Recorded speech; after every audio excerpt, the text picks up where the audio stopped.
اعوذ باللہ من الشیطان الرجیم، بسم اللہ الرحمن الرحیم۔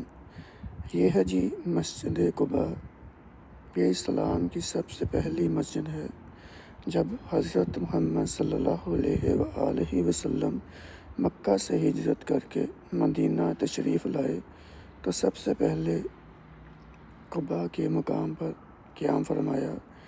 آپ صلی اللہ علیہ وآلہ وسلم نے اپنے صحابہ کے ساتھ مل کر اس مسجد کی بنیاد رکھی۔ قرآن پاک میں بھی اس مسجد کا ذکر آیا ہے۔ سورۃ توبہ آیات 108 میں کہ یہ مسجد تقوی پر قائم کی گئی ہے۔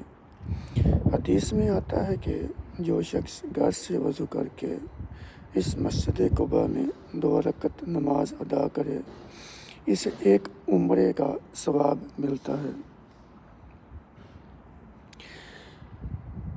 آپ سے گزارش ہے کہ اس ویڈیوز کو، اس مسجد قباء کو اپنے دوستوں کے ساتھ، اپنی فیملی کے ساتھ شیئر کریں تاکہ وہ اس مسجد قباء کی زیارت کر سکیں۔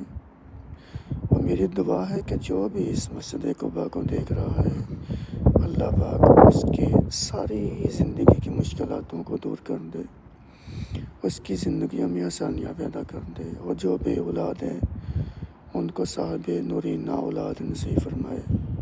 بے شک وہ رب العزت بہت رحمان اور بہت رحم کرنے والا ہے۔ اس کا اندر کا ویو بھی انشاءاللہ آپ کو اگلی ویڈیو میں لازمی دکھاؤں گا۔ تب تک میرے آپ اس فیس بک پیج کو لازمی فالو کریں، اور ایسے ہی مزید ویڈیو کو دیکھنے کے لیے میرے چینل کو لازمی فالو کر لیں۔ ملتے ہیں انشاءاللہ نیکسٹ ویڈیو میں، تب تک کے لیے اللہ نگہبان۔